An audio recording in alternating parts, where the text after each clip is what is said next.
Bagaimana kita menghadapi ketakutan dan kekhawatiran, saudara? Karena zaman sekarang kita lebih banyak menerima informasi lewat internet, misalnya Google, YouTube, WhatsApp, dan sebagainya. Semakin banyak informasi yang kita dapatkan, bukan semakin kita menjadi tenang, tapi justru semakin gelisah hidup kita. Lama-lama kita benar-benar jadi orang yang takut dan khawatir. Kalau kita pergi ke toko buku di Eropa atau di Australia, maka buku-buku tentang topik bagaimana menghadapi ketakutan dan kekhawatiran itu menjadi buku yang paling laku, buku bestseller yang sering dicetak ulang. Pengarangnya boleh berbeda, tapi isi bukunya kurang lebih sama, saudara. untuk menghadapi ketakutan dan kekhawatiran, yang perlu Anda lakukan hanyalah berpikir positif. Karena apa? Karena 9 dari 10 hal yang dikhawatirkan Anda ternyata tidak terjadi pada Anda. Tapi bagi saya, tetap saja ada 1 dari 10 kekhawatiran yang terjadi. Bagaimana kalau yang 1 itu, yang paling fatal, justru terjadi pada saudara? Orang bilang sih, wah bisa amsyong ini. Saya sering nggak ngerti amsyong itu apa. Tapi sesuatu yang celaka, saudara. Nah, sekarang, apa yang Alkitab katakan tentang ketakutan dan kekhawatiran? Dan bagaimana kita menghadapi ketakutan dan kekhawatiran? Berbeda dengan cara dunia. Alkitab mengatakan, anggap saja yang terburuk, yang terjelek terjadi pada diri kita. Kalau terhadap yang terburuk saja, kita bisa menghadapinya dengan tenang. Maka apalagi yang bisa menakutkan atau yang bisa membuat kita khawatir? Yang terburuk pun kalau terjadi, kita tetap tenang. Marilah kita belajar dari Raja Daud. Raja yang berkenan di hati Tuhan. Yang menuliskan Mazmur 27. Yang memberikan kekuatan kepadanya dan juga kepada kita. Yang membaca dan merenungkannya. Mazmur 27 ayat 1 dengan 3. Ayat 1. Tuhan adalah terangku dan keselamatanku. Kepada siapa aku harus takut? Tuhan adalah benteng hidupku. Terhadap siapakah aku harus gemetar? Terhadap siapa? Karena Tuhan adalah terangku. Segala kegelapan menyingkir kalau ada terang. Yang membuat kita takut karena apa? Kegelapan. Karena kita tidak tahu harus melarikan kemana. Harus ke kanan, ke kiri, ke depan, ke belakang. Kita tidak tahu kalau dalam kegelapan. Tapi Tuhan adalah terangku dan keselamatanku. Benteng hidupku. Kalau Tuhan adalah terang, keselamatan, dan benteng hidupku, kita tidak akan pernah gentar lagi. Karena kita orang percaya disertai Tuhan. Ayat yang kedua. Ketika penjahat-penjahat menyerang aku untuk memakan dagingku, yakni semua lawanku dan musuhku, mereka sendirilah yang tergelincir dan jatuh. Ketika penjahat-penjahat menyerang aku untuk memakan dagingku, artinya apa? Untuk membunuhku. Coba saudara pikirkan, apa yang paling menakutkan bagi hidup kita? Adalah apa? Kita mati karena dibunuh. Ya, pembunuhan itu yang paling menakutkan. Tapi Daud berkata, kalau ada orang yang membunuhku, justru lawanku, musuhku itu, mereka sendiri yang akan tergelincir dan jatuh. Apalagi yang paling menakutkan bagi seseorang adalah diancam untuk dibunuh. Ayat ketiga, sekalipun tentara berkemah mengepung aku, tidak takut hatiku. Sekalipun timbul peperangan melawan aku, dalam hal itu pun aku tetap percaya kepada perlindungan Tuhan. Bayangkan, sekalipun tentara berkemah mengepung, tentara saudara, dan banyak mengepung, tetap Daud tidak pernah takut. Karena apa? Dia percaya Allah menyertainya. Kalau kita tidak takut dengan sesuatu hal yang sangat menakutkan, maka apalagi yang kita takutkan? Hanya firman Tuhanlah yang dapat memberikan ketentraman sesungguhnya dalam menghadapi ketakutan dan kekhawatiran. Bukan nasihat dunia, tapi hanya Tuhanlah yang menjadi jaminan. Biarlah kita belajar pada Raja Daud yang hidupnya dikejar-kejar musuh untuk dibunuh. Tapi selalu Tuhan melindungi Raja Daud. Dan kita tahu Raja Daud adalah orang yang berkenan di hadapan Tuhan.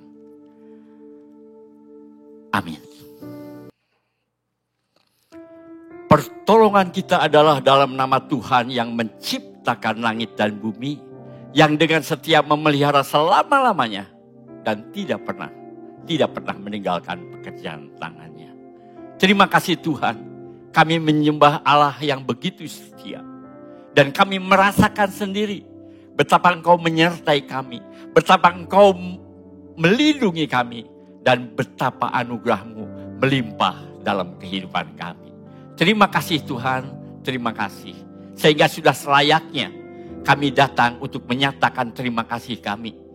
Syukur kami karena Kau begitu baik bagi kami maupun keluarga kami. Kami akan memulai ibadah ini ya Tuhan. Biarlah Kau urapi setiap acara ya Tuhan. Biarlah Kau urapi song leader yang membawa kami memuji Tuhan.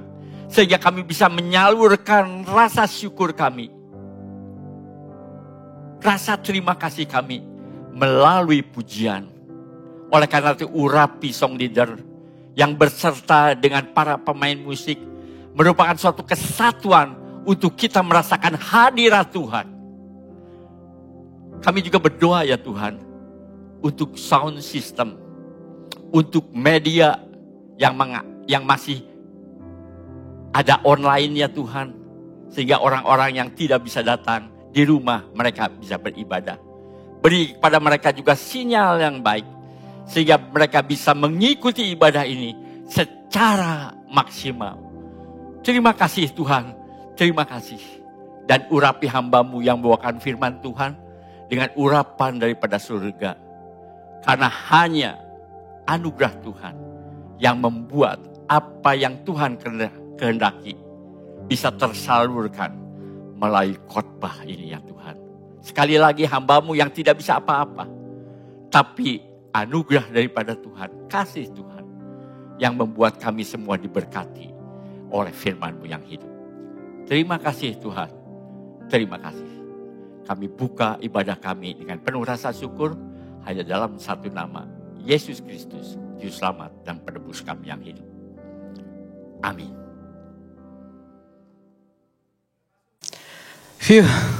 Akhirnya datang juga hari ini ya, La. Ya. Hari dimana kita mau menyampaikan sesuatu yang udah kita prepare dari waktu yang lama banget. Iya benar. Shalom. Pada kesempatan kali ini, kami berdua ingin mengajak serta mengundang Bapak, Ibu, serta saudara sekalian untuk dapat sama-sama bergabung dalam pelayanan, khususnya dalam bidang media, sound system, host, dan praise and worship. Ya, betul sekali. Kita sudah sama-sama belajar tentang firman Tuhan, bahwa hanya karena anugerah dan kemurahan Tuhan saja kita boleh mengalami pembaharuan. Mulai dari pembaharuan roh, kemudian diikuti dengan pembaharuan pikiran ataupun budi. Dan saya percaya Tuhan juga akan mengubahkan atau melakukan perubahan terhadap keinginan kita. Yang dulunya kita selalu berpusat kepada diri sendiri, namun saya percaya Tuhan akan ubahkan sehingga kita boleh memiliki kerinduan untuk berbagi kepada orang lain ataupun sesama, sama seperti teladan yang diberikan oleh Kristus Yesus. Satu kebenaran yang sudah kita terima, yang saat ini saya mau ajak kita semua untuk kembali membacanya. Diambil dari 1 Petrus 4 ayat yang ke-10. Layanilah seorang akan yang lain, sesuai dengan karunia yang telah diperoleh tiap-tiap orang sebagai pengurus yang baik dari kasih karunia Allah. Amin. Kami percaya sebuah berkat dan anugerah yang sungguh luar biasa ketika kita sebagai anak-anak yang dikasihinya dapat melayani bersama di rumah Bapa. Ya, dan caranya sangat mudah karena kami berdua sudah menyediakan formulir yang Bapak Ibu Saudaraku bisa ambil di minggu depan ketika ibadah onsite, bisa mengisinya dan mengembalikannya paling lambat di minggu ketiga bulan Oktober. Untuk Bapak Ibu Saudaraku yang minggu depan melakukan ibadah secara online, jangan khawatir, segera menghubungi WhatsApp Sekretariat Gereja karena kami juga sudah menyediakan formulir yang dapat diisi secara online. Dan kami berdua akan menghubungi kembali Bapak Ibu Saudaraku yang sudah mengisi dan mengumpulkan formulir tersebut. Apabila ada pertanyaan lebih lanjut seputar pelayanan yang ada, Bapak, Ibu, serta saudara sekalian jangan sungkan untuk dapat menghubungi Sekretariat Gereja maupun kami berdua. Baiklah, mari bersama-sama melayani sebagai satu keluarga di rumah Bapa. Amin. God bless you. Salam Bapak Ibu, saudara-saudari dan adik-adik Victory Kids. Saya juga menyapa bagi Bapak Ibu saudara-saudari yang bukan anggota jemaat gereja kami, tetapi mengikuti ibadah kami secara online atau live streaming setiap minggunya. Selamat datang di ibadah keluarga secara online Gereja Rehoboth Jemaat Berea.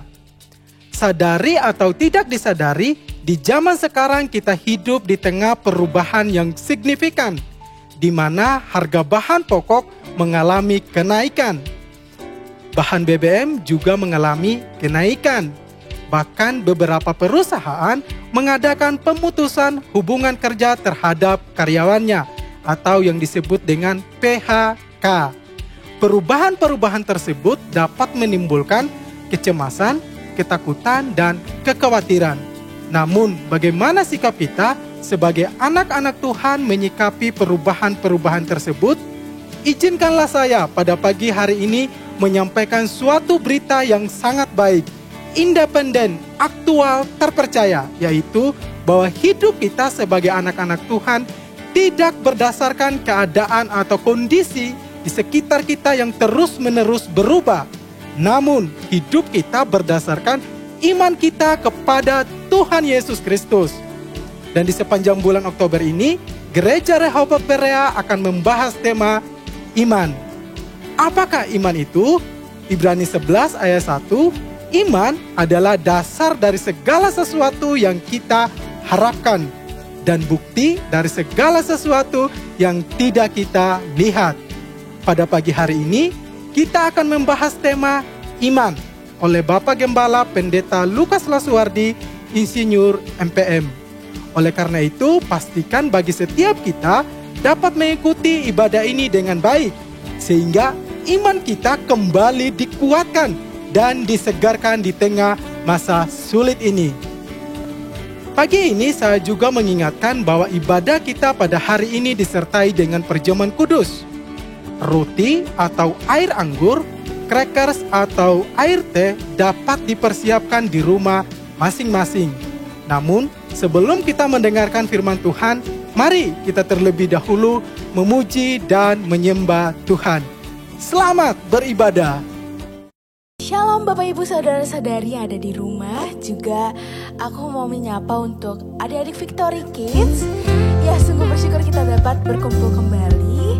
Dan adik-adik Victory Kids, mari kita bangkit berdiri. Kita mau memuji Tuhan, kita mau katakan dengan iman kita bahwa kita tidak pernah lelah bekerja di ladangnya Tuhan Yesus. Bekerja di ladangnya Tuhan, Roh Kudus yang beri kekuatan, yang mengajar dan menopang. Tiada lelah, tiada lelah, bekerja bersamamu Tuhan, yang selalu mencukupkan atas segalanya. Ratakan tanah bergelombang, timbunlah tanah yang berlubang. Supaya apa? Menjadi siap dibangun di atas dasar iman. Ratakan tanah bergelombang, timbunlah tanah yang berlubang. Menjadi siap dibangun atas dasar iman. Amin. Marilah kita tetap semangat adik-adik. Mari kita katakan,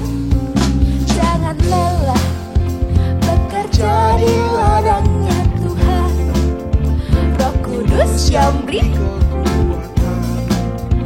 yang mengajar dan merubah. Tiada lelah bekerja bersama murid Tuhan yang selalu mencukupkan atas segalanya.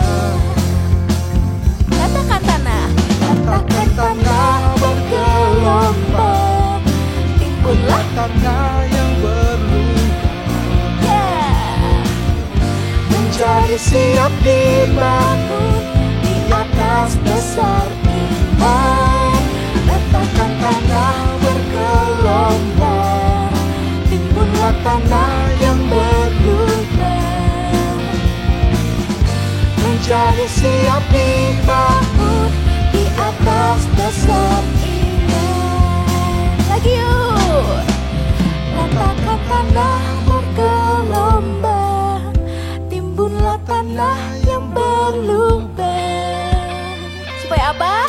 Menjadi siap dibangun di atas dasar iman. Letakkan tanah bergelombang, timbunlah tanah yang berlubang, menjadi siap dibangun di atas dasar iman. Menjadi siap dibangun, menjadi siap dibangun, menjadi siap dibangun, menjadi siap dibangun di atas dasar iman. Amin. Puji nama Tuhan. Terima kasih adik-adik yang udah semangat ya tadi. Giliran untuk para bapak ibu, saudara-saudari untuk sama-sama lebih semangat lagi dari adik-adik Victory Kids tadi. Marilah kita mau tinggikan Tuhan Yesus kita di hari yang baru ini. Biarlah kita juga bisa dengan segenap hati kita nyatakan bahwa Tuhanlah yang layak ditinggikan. Amin. Mari kita dengan iman kita mau sama-sama memuji Tuhan. Kita sorakan haleluya. Besar dari yang kuharapkan, bukti dari segala yang tak kulihat. Iman berikanku kekuatan untuk melakukan perkara yang hebat. Bersama Roh-Mu ku pasti menang, ku pasti menang. Ini namamu dipuji, hormat kemuliaan. Sorak-sorak dengan senang hati, Raja keagungan. Amin. Kita mau sorakan haleluya. Kita mau sorak-sorak untuk Tuhan Yesus kita. Mari sama-sama katakan. Akan biarkan pencobaan melebihi batas kekuatanku. Kau yang berikanku kemuliaan, semakin serupa dengan gambaranmu. Bersama Roh-Mu ku pasti menang.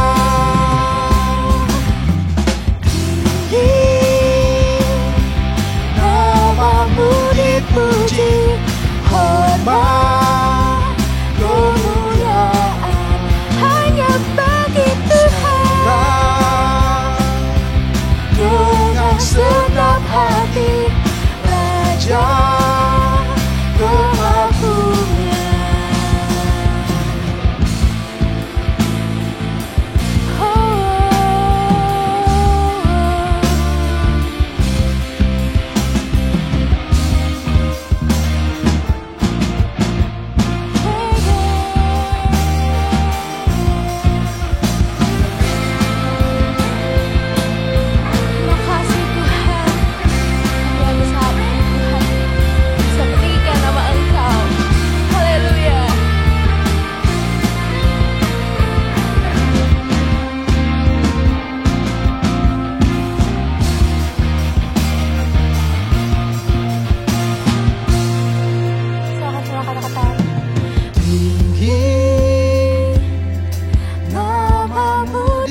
ditinggikan oleh kami Tuhan. Inilah kami Tuhan yang beriman bahwa dalam segala perkara Tuhan, Engkau bisa tolong kami Tuhan. Engkau bisa lakukan apapun Tuhan. Dalam segala perkara Tuhan punya rencana yang lebih besar dari semua yang terpikirkan. Apapun yang kau perbuat, tak ada maksud jahat, sebab itu ku lakukan semua denganmu Tuhan.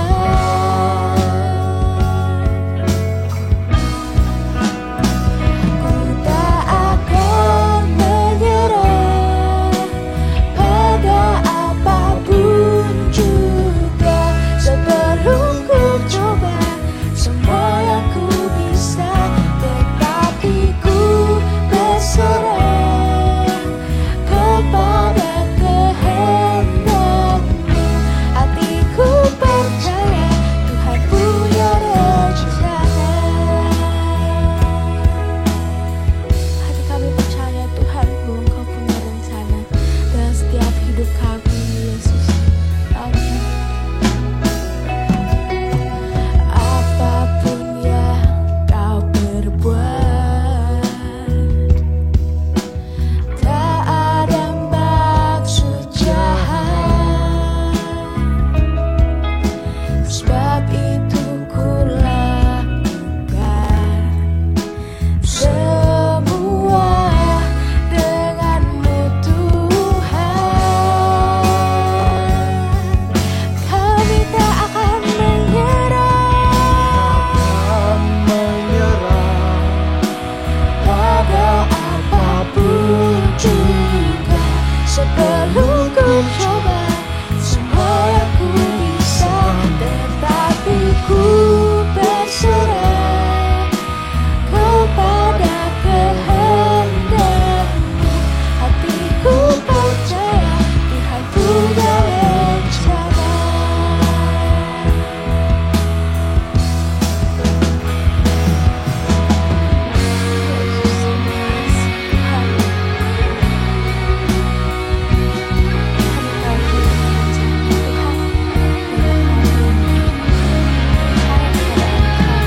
Berserah kepada Engkau, hanya pada Engkau Yesus.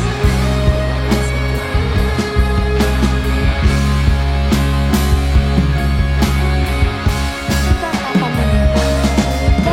akan menyerah pada apapun juga, sebelum ku coba semua yang ku bisa, tetapi ku berserah kepada kehendak-Mu. Hatiku percaya Tuhan punya rencana.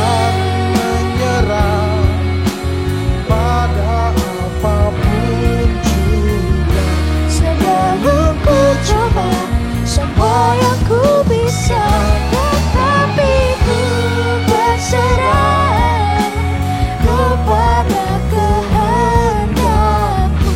Hatiku percaya Tuhan punya rencana.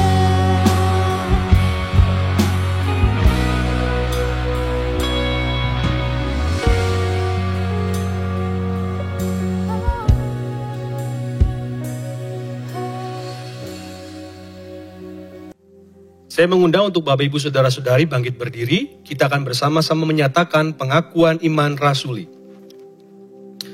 Aku percaya kepada Allah, Bapa yang Maha Kuasa, pencipta langit dan bumi, dan kepada Yesus Kristus, anaknya yang tunggal, Tuhan kita, yang dikandung daripada Roh Kudus, lahir dari perawan Maria, yang menderita sengsara di bawah pemerintahan Pontius Pilatus, disalibkan, mati dan dikuburkan, turun ke dalam kerajaan maut.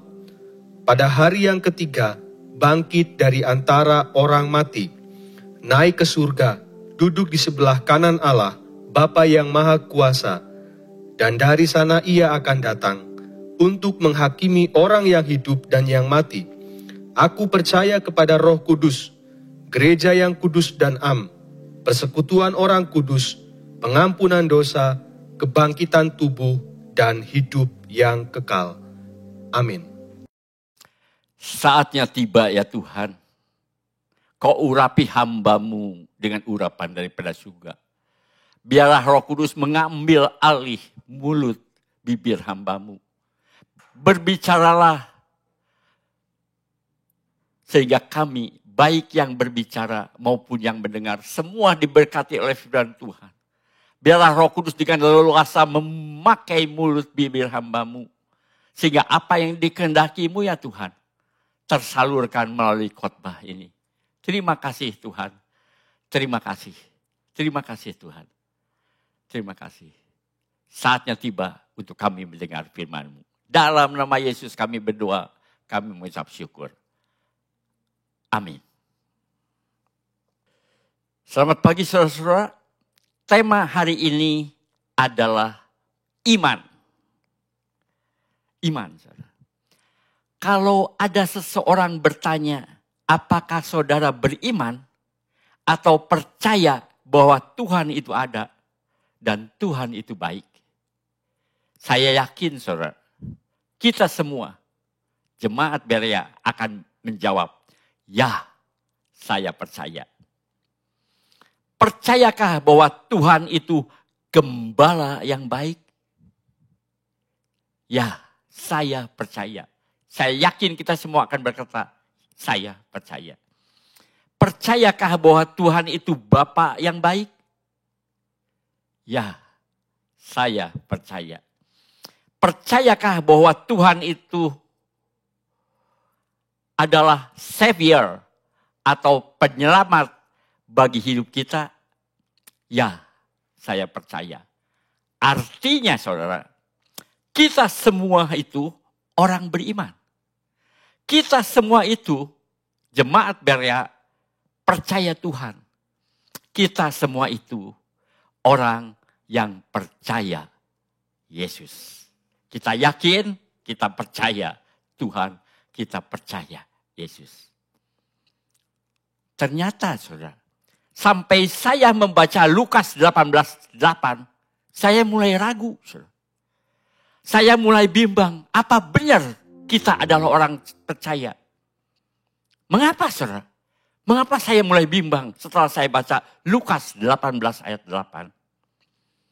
Di sana dikatakan suatu saat Yesus bertanya kepada murid-muridnya. Dan pertanyaan itu juga sepatutnya lah ditanyakan kepada kita semua hari ini. Jika anak manusia itu datang, adakah ia mendapati iman di bumi? Kita tahu kedatangan Yesus yang kedua kali sudah dekat.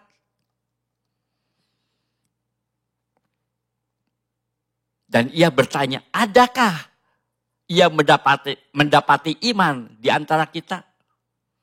Pertanyaan Yesus jelas bukan ditujukan kepada orang yang bukan Kristen. Tapi ditujukan kepada orang yang mengaku percaya kepadanya. Contohnya jemaat gereja Berea. Jika anak manusia itu datang, adakah ia mendapati iman di gereja Berea? Pada awal khotbah ini, seseorang mengajukan pertanyaan, percayakah Tuhan itu ada?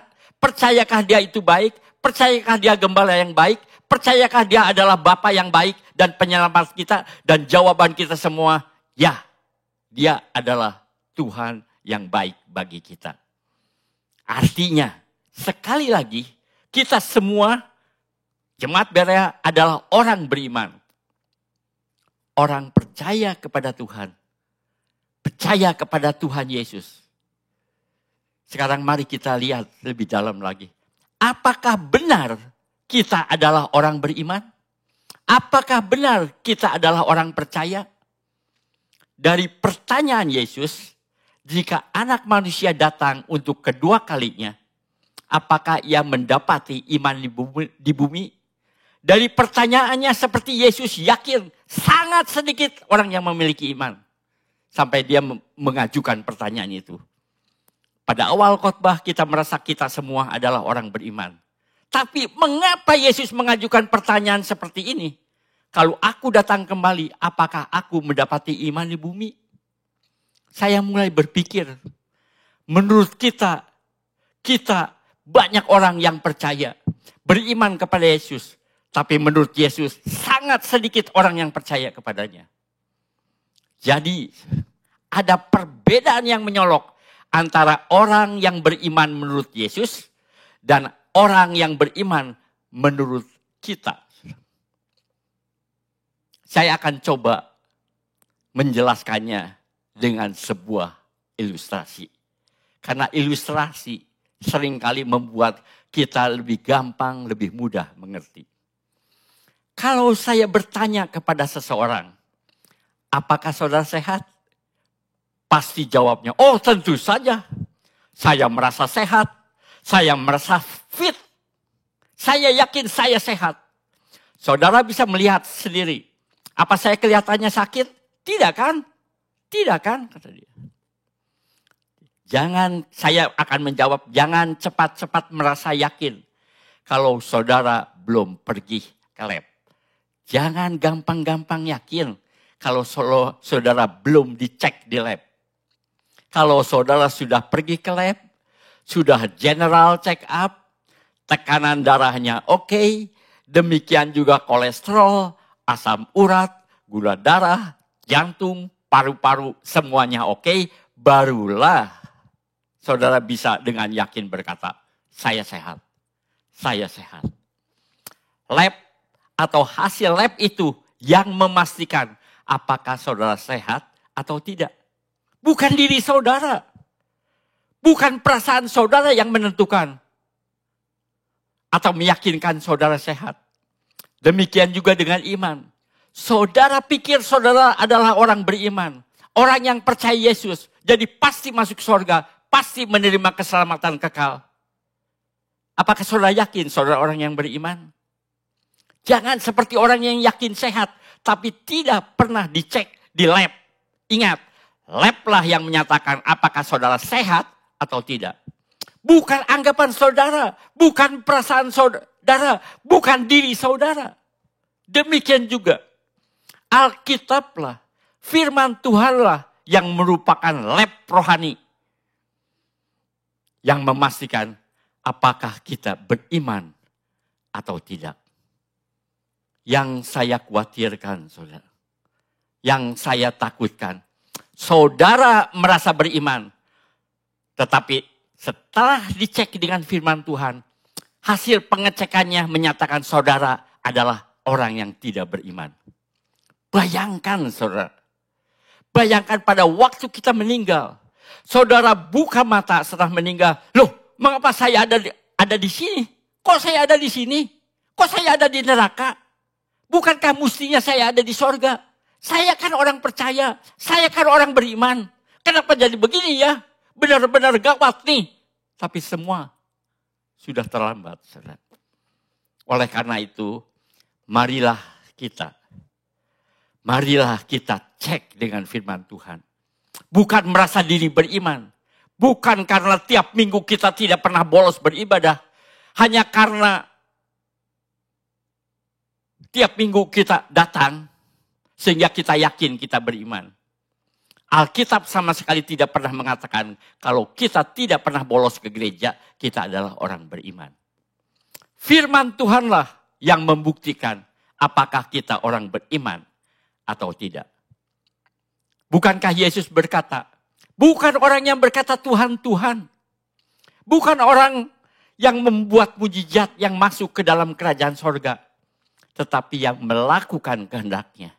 yang melakukan kehendak Bapa. Kita boleh saja mengaku kita orang beriman. Tapi kalau kita tidak melakukan kehendaknya, kalau kita tidak melakukan kehendak Bapa, kita dikategorikan atau dikelompokkan sebagai orang yang tidak beriman. Yakobus 2 ayat 26 mengatakan demikian. Sebab seperti tubuh tanpa roh adalah mati, demikian jugalah iman tanpa perbuatan-perbuatan adalah mati. Tanpa perbuatan-perbuatan yang menyatakan iman kita, maka iman itu adalah iman yang mati. Artinya sama dengan orang yang tidak beriman, sama dengan orang yang tidak percaya.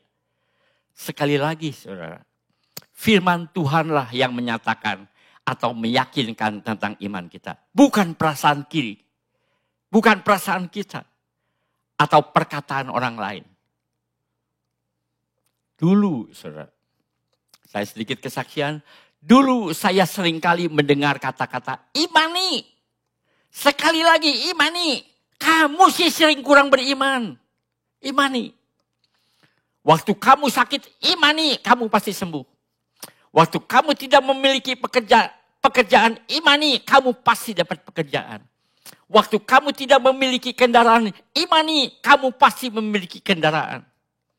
Jadi, saudara, keinginan kita ingin sembuh, ingin dapat pekerjaan, ingin memiliki kendaraan, harus diimani. Itulah ciri-ciri orang beriman. Apakah benar, saudara? Apakah benar itu ciri-ciri orang beriman? Apakah kalau kita mengingini sesuatu dan kita imani, maka segala keinginan kita pasti terjadi? Firman Tuhan tidak pernah mengatakan seperti itu. Sama sekali tidak pernah mengatakan itu. Iman kita harus kita tujukan kepada firman Tuhan, kepada janji Tuhan. Bukan kepada apa yang kita ingini, bukan kepada apa yang kita kehendaki. Ingat saudara, apa yang dikatakan Yesus? Waktu berdoa, biarlah kehendakmu, bukan kehendakku yang terjadi. Kehendakmu, bukan kehendakku. Saya ambil satu contoh. Saudara tahu Nabi Elisa? Nabi Elisa adalah nabi yang paling banyak membuat mujizat. Mujizat besar. Tapi toh Elisa mati dalam keadaan sakit. Saya yakin Elisa pasti berdoa kepada Tuhan, minta disembuhkan. Mungkin berapa kali berdoa untuk minta disembuhkan. Tapi Tuhan tidak menyembuhkannya. Karena kehendak Tuhan adalah tidak menyembuhkannya. Bukankah Rasul Paulus juga berdoa agar Tuhan menyembuhkan sakitnya? Yaitu duri dalam daging. Tetapi sampai akhir hidupnya, duri dalam daging itu tetap ada dalam tubuhnya. Nabi Elisa dan Rasul Paulus tidak disembuhkan Tuhan. Sampai akhir hidupnya, sampai matinya. Karena tidak menyembuhkan, itulah kehendak Tuhan. Saudara tahu betapa besar kuasa yang diberikan Tuhan kepada Nabi Elisa. Betapa besar diberikannya kepada Nabi Elisa.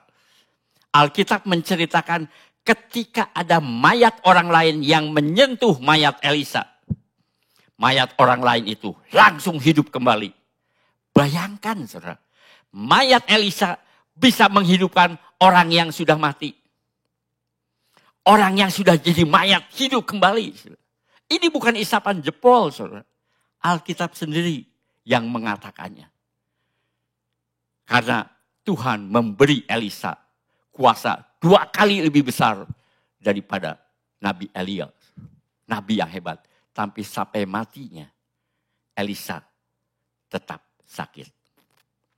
Kembali kepada topik kita yaitu iman. Bukankah Yesus berkata, jika anak manusia datang, adakah ia mendapati iman di bumi? Jadi yang pertama-tama pada kedatangannya yang kedua kali, fokusnya adalah iman di bumi. Jadi iman adalah hal-hal yang sangat penting. Dalam Efesus 2 ayat 8 dan 9.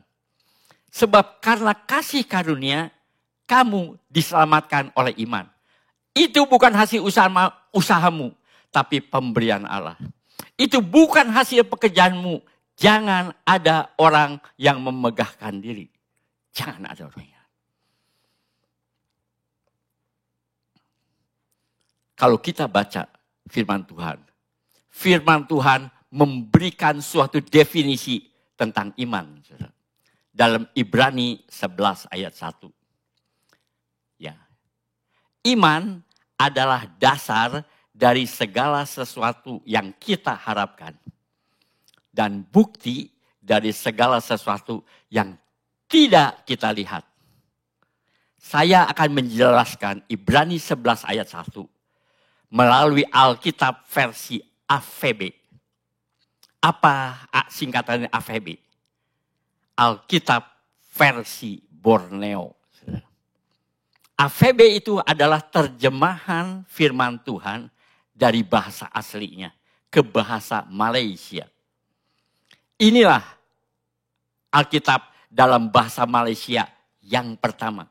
Ini adalah Alkitab bahasa Malaysia yang pertama. Menurut para ahli teologi, terjemahannya sangat baik, sangat bermutu. Nah, Ibrani 11 ayat 1 versi AVB mengatakan demikian. Iman adalah kepastian akan perkara-perkara yang diharapkan. Iman juga adalah keyakinan akan perkara-perkara yang tidak dilihat. Jadi iman adalah kepastian. Iman adalah keyakinan. Sama sekali bukan keraguan-raguan. Tapi suatu kepastian dan keyakinan. Karena iman adalah percaya kepada Tuhan. Percaya kepada janji Tuhan yang tidak mungkin tidak terjadi. Pasti akan terjadi. Dan yakin terjadi. Karena tidak ada satu kuasa pun yang dapat membatalkan apa yang telah dikatakan Tuhan. Apa yang telah dijanjikan Tuhan. Tidak ada satu kuasa pun yang bisa membatalkan itu. Apapun yang kita harapkan. Artinya harapan itu kan belum terjadi, saudara. Namanya juga harapan. Namanya juga harapan. Tapi suatu kepastian pasti terjadi. Karena harapan itu sesuai dengan firman Tuhan. Karena harapan itu sesuai dengan janji Tuhan. Demikian juga, meskipun tidak dilihat atau belum kelihatan, tapi yakinlah perkara-perkara itu pasti akan terjadi. Karena sesuai dengan firman Tuhan, sesuai dengan janji Tuhan. Lebih daripada melihat bukti yang sudah terlihat. Yakin, karena Tuhan sendiri yang mengatakan. Saya membayangkan, saudara, firman Tuhan atau janji Tuhan seperti sertifikat kepemilikan tanah. Meskipun saya belum pernah melihat tanah saya belum pernah ke sana, tapi saya yakin tanah yang tertera di sertifikat itu adalah milik saya yang sah. Tidak bisa diganggu-gugat oleh siapapun juga. Meskipun saudara, saya tidak melihat tanahnya, saudara. Ya, dulu saudara, pernah heboh tentang mengapa persembahan Habil diterima Tuhan, sedangkan persembahan Kain ditolak. Ada orang berkata, kenapa diterima persembahan Habil? Karena persembahan Habil itu mencurahkan darah. Ada domba yang dipotong. Tapi bukankah persembahan Kain juga adalah persembahan buah sulung yang dikehendaki Tuhan? Menurut saya sih, saya kurang setuju dengan alasan-alasan mereka. Bukan itu alasan persembahan Habil diterima Tuhan. Dan persembahan Kain ditolak. Bukan itu, saudara.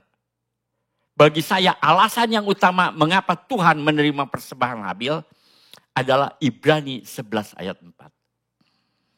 Tetapi saya mengharapkan saudara baca sampai ayat 33 tentang pahlawan iman. Ibrani 11 ayat 4. Karena iman, Habil telah mempersembahkan kepada Allah korban yang lebih baik daripada korban Kain. Karena iman, saudara. persembahan Kain diterima. Dengan jalan ia memperoleh kesaksian kepadanya bahwa ia benar karena Allah berkenan akan persembahannya itu. Dan karena iman ia masih berbicara sesudah ia mati. Jadi mengapa persembahan Habil diterima? Alkitab berkata karena iman. Jadi kita nggak usah ngarang-ngarang atau mereka-reka, saudara. Kada ada persembahan darah dan segalanya. Firman Tuhan sendiri berkata karena iman. Jadi yang terutama mengapa persembahan Habil diterima oleh Allah? Karena Habil mempersembahkannya dengan iman. Saudara. Dan perhatikan saudara, kalimat yang terakhir. Ia masih berbicara meskipun ia sudah mati. Meskipun ia sudah mati, tapi Habil masih berbicara. Bagi saya, saudara, ia masih bicara sampai sekarang pun.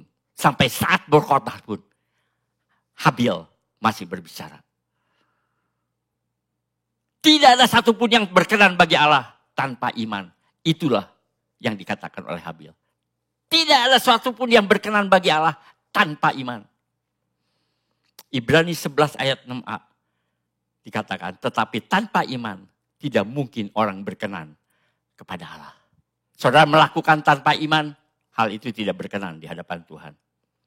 Betapa pentingnya iman, sehingga keselamatan kekal pun ditentukan oleh iman kita.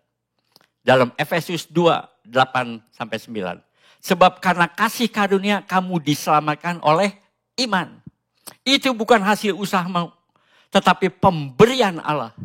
Itu bukan hasil pekerjaanmu. Jangan ada orang yang memegahkan diri. Itu semua karena anugerah daripada Tuhan. Karena kasih karunia kita diselamatkan oleh iman. Iman terhadap Yesus, iman kepada Yesus yang adalah Tuhan dan satu-satunya juru selamat kita. Itulah yang menyelamatkan kita. Sekali lagi, oleh iman. Nah, apa yang harus kita lakukan setelah kita menerima anugerah keselamatan? Dalam Filipi 2 ayat 12. Hei saudara-saudaraku yang kekasih, kamu senantiasa taat. Karena itu tetaplah kerjakan keselamatanmu dengan takut dan gentar. Bukan saja seperti waktu aku masih hadir, tapi terlebih pula sekarang waktu aku tidak hadir. Aku di sini adalah Rasul Paulus, saudara. Apa arti kerjakan keselamatanmu itu? Bukan kita bekerja untuk memperoleh keselamatan. Bukan, saudara. Karena keselamatan itu pemberian Allah. Atau anugerah Allah. Sebaliknya, justru karena kita sudah memperoleh keselamatan, kerjakan keselamatan itu. Saya coba memberi ilustrasi. Agar kata-kata ini menjadi lebih mudah ditangkap. Atau lebih mudah dimengerti. Apa artinya kerjakan keselamatanmu. Seseorang datang kepada saya dan berkata, Lukas, saya berikan kamu sebidang tanah. Kerjakan tanah itu. Tanami dengan tanaman apa saja yang kamu suka. Supaya tidak mubazir. Supaya tidak menjadi tidak berguna. Dan menghasilkan sesuatu yang berguna bagi sesama. Tanah itu diberikan kepada saya. Dan sekarang tanah itu milik saya. Demikian juga keselamatan. Keselamatan itu diberikan kepada saya. Dan sekarang keselamatan itu milik saya. Pesan dari si pemberi kepada saya adalah kerjakan tanah itu. Kerjakan keselamatan itu. Supaya tidak mubazir. Supaya berguna bagi orang lain. Berguna bagi sesama. Bagaimana kalau saya tidak kerjakan tanah itu? Kalau saya tidak kerjakan keselamatan itu. Apakah tanah itu atau keselamatan itu menjadi bukan milik saya? Tidak, saudara. Tidak. Sekali telah diberikan kepada saya, tetap milik saya. Meskipun saya tidak mengerjakannya. Tetapi, saudara, kalau saya tidak mengerjakan keselamatan yang telah diberikan, maka nanti di sorga, saya tidak akan mendapat pahala apapun juga. Demikian juga, kalau saya tidak mengolah tanah itu, maka saya tidak akan mendapat hasil apapun juga dari tanah itu. Juga tidak akan menjadi berkat bagi orang lain, bagi sesama. Menjadi mubasir, tetapi tanah itu tetap milik saya. Apa yang Tuhan anugerahkan tetap milik saya. Karena Tuhan setia dengan janjinya. Tapi kalau saudara tidak kerjakan, ada konsekuensinya. Ada konsekuensinya. Saudara tidak akan mendapat pahala apapun. Selama-lamanya saudara tidak akan mendapat pahala. Karena sorga itu kekal. Tapi sekali lagi, bukan berarti saudara kehilangan keselamatan. Tuhan selalu setia dengan janjinya. Anugerah yang kita terima dari Tuhan, jangan sampai mubasir, tapi membuat hidup kita lebih baik lagi. Apapun anugerah yang Tuhan berikan, itu menjadikan kita hidup lebih baik. Dalam 1 Korintus 15 ayat 10. Tapi karena kasih karunia Allah, aku adalah sebagaimana aku ada sekarang. Dan kasih karunia yang dianugerahkannya kepadaku tidak sia-sia. Sebaliknya aku telah bekerja lebih keras daripada mereka semua. Tapi bukannya aku, melainkan kasih karunia Allah yang menyertai aku. Lihat saudara, orang yang dapat anugerah, semestinya lah, logikanya dia bekerja lebih giat lagi buat Tuhan. Bukan setelah dapat anugerah Allah, saya gak usah kerja, saya udah dapat anugerah. Bukan begitu. Lihat Rasul Paulus, setelah dia dapat karunia dari Allah, dia bekerja lebih keras daripada rasul yang lain. Saudara. Anugerah itu yang mendorong dia untuk bekerja lebih giat lagi buat Tuhan. Tapi kadang-kadang ada beberapa aliran yang berkata, setelah kita dapat anugerah itu, kita aman. Kita santai-santai saja. Bukan begitu. Setiap anugerah yang diberikan Tuhan kepada kita, kita membuat hidup kita lebih baik lagi. Roh Kudus akan mendorong kita lewat kasih daripada Allah. Lewat kasih karunia dari Allah. Untuk kita hidup lebih baik lagi. Lebih berguna lagi.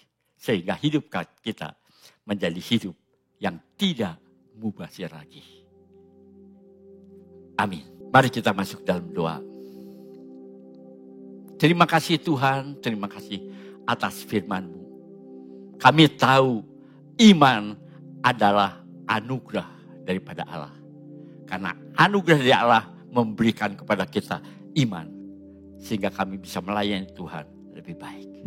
Biarlah setiap anugerah yang kami terima membuat hidup kami berubah. Membuat hidup kami lebih baik lagi. Lebih memuliakan Tuhan lagi. Seperti Rasul Paulus. Rasul Paulus yang begitu jahat kepada orang Kristen. Tapi setelah dia menerima anugerah Allah. Dia lebih bekerja, lebih giat dari segala rasul. Dia melakukan semuanya karena dorongan daripada anugerah daripada Allah. Demikian juga setelah kami menerima anugerah Allah. Setelah kami beriman, percaya sungguh-sungguh kepada Tuhan. Kami melakukan perbuatan kami lebih giat lagi untuk kemuliaan Tuhan, untuk keselamatan orang-orang yang kita injili. Terima kasih Tuhan. Biarlah firman Tuhan ini kau meteraikan dalam hati kami. Sehingga kami selalu berkata, kami bisa giat bekerja karena anugerah Allah yang mendorong lewat Roh Kudus yang mendorong kami untuk melakukannya lebih baik dan lebih baik lagi. Terima kasih Tuhan. Terima kasih. Sekali lagi meteraikan dalam hati kami. Sehingga hidup kami lebih berkenan di hadapan Tuhan. Dalam nama Yesus kami berdoa. Kami mengucap syukur. Amin. Saudara-saudara, sebentar kita semua akan menerima perjamuan kudus ini. Apakah saudara sudah siapkan roti dan air anggur yang bisa digantikan oleh crackers dan air teh? Siapkan semua. Karena sebentar lagi kita akan menikmati perjamuan kudus ini. Minta Tuhan untuk memeriksa hati kita. Biarlah Tuhan menyucikan hati kita, supaya kita layak menerima perjamuan suci ini. Karena perjamuan kudus adalah kudus. Biarlah kami terima juga dengan hati yang kudus. Saudara yang belum dibaptis, yang belum dipermandikan, jangan ambil roti dan air anggur dulu. Tapi biarlah kita mengikuti aturan gereja. Sehingga pada waktu kita mengadakan perjamuan kudus, kami mengerti bahwa hal ini adalah perintah daripada Tuhan Yesus.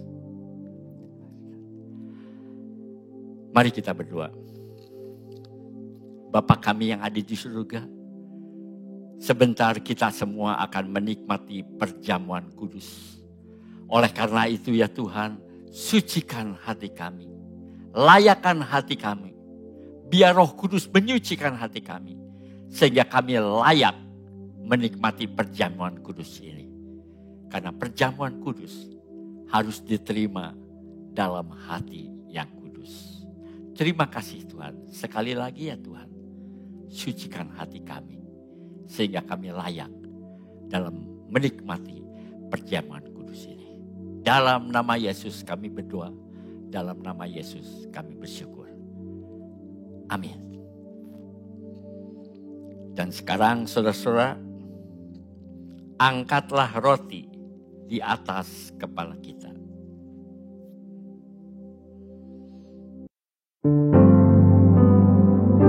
Salibnya, salibnya,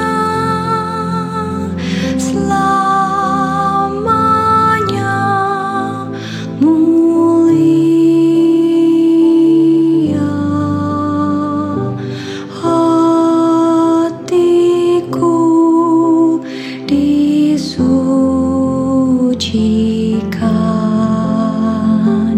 oleh darah Yesus.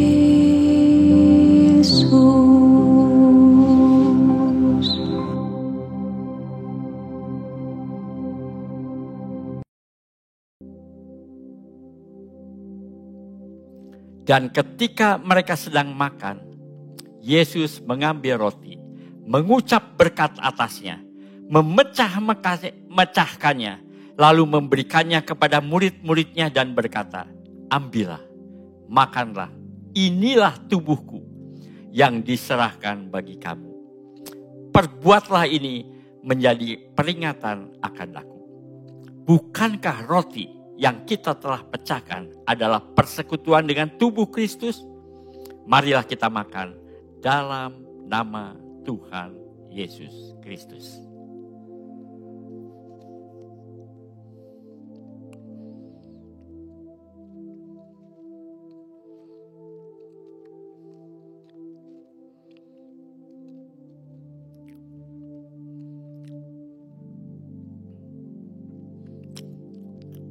Dan sekarang, angkatlah air anggur di atas kepala kita.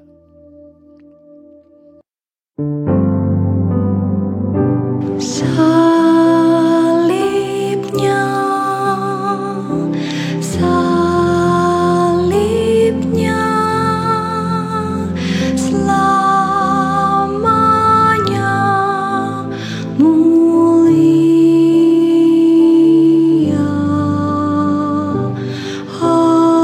Hatiku disucikan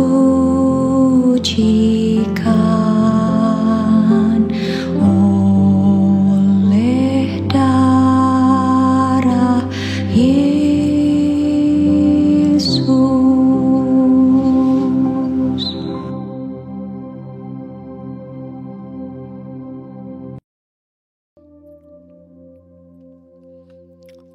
Sesudah makan, ia mengambil cawan, mengucap syukur, lalu memberikan kepada mereka dan berkata, Cawan ini adalah perjanjian baru yang dimeteraikan oleh darahku. Minumlah kamu semua, sebab inilah darahku, darah perjanjian yang ditumpahkan bagi banyak orang untuk pengampunan dosa. Perbuatlah ini setiap kali kamu meminumnya, menjadi peringatan akan daku. Bukankah cawan pengucapan syukur yang atasnya kita ucapkan syukur adalah persekutuan dengan darah Kristus? Marilah kita minum dalam nama Tuhan Yesus Kristus.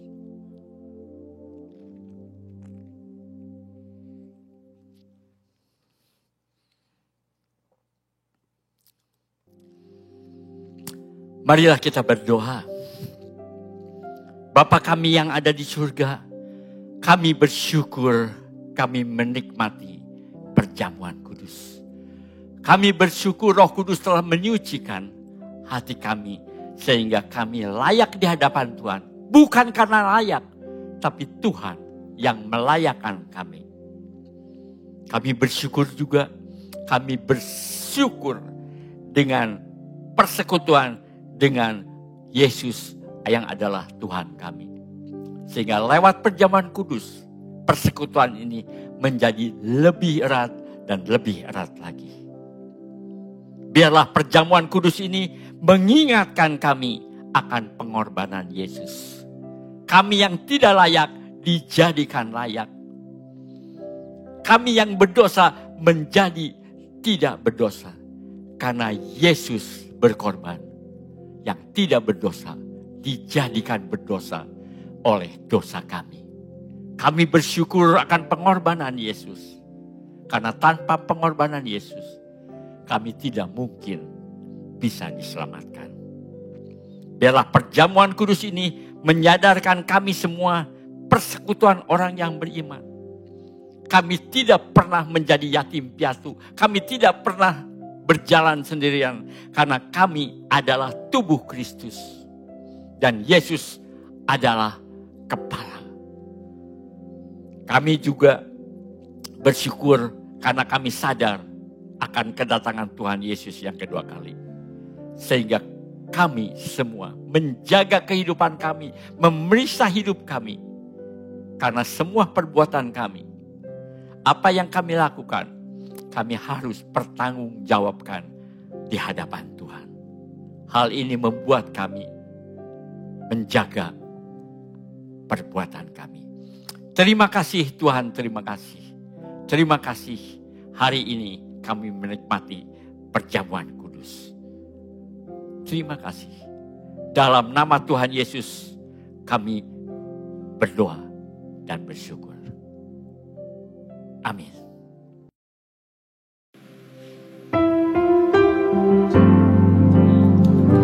Darahmu Yesus sucikan daku, darahmu Yesus bebaskanku, darahmu Yesus ubahkan daku, ku dijadikan baru. Darahmu Yesus sucikan daku, darahmu Yesus bebaskanku, darahmu Yesus ubahkan daku, ku dijadikan baru, ku dijadikan baru, ku dijadikan baru.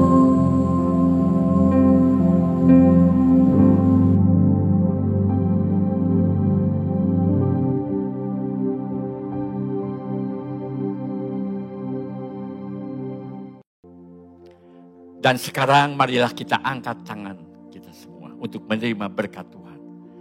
Kiranya berkat dari Allah Bapa, kasih karunia, damai sejahtera dan sukacita daripada Tuhan Yesus, dan persekutuan Roh Kudus menyertai saudara-saudara dari pagi hari ini sampai Maranatha, kedatangan Tuhan Yesus yang kedua kali. Amin.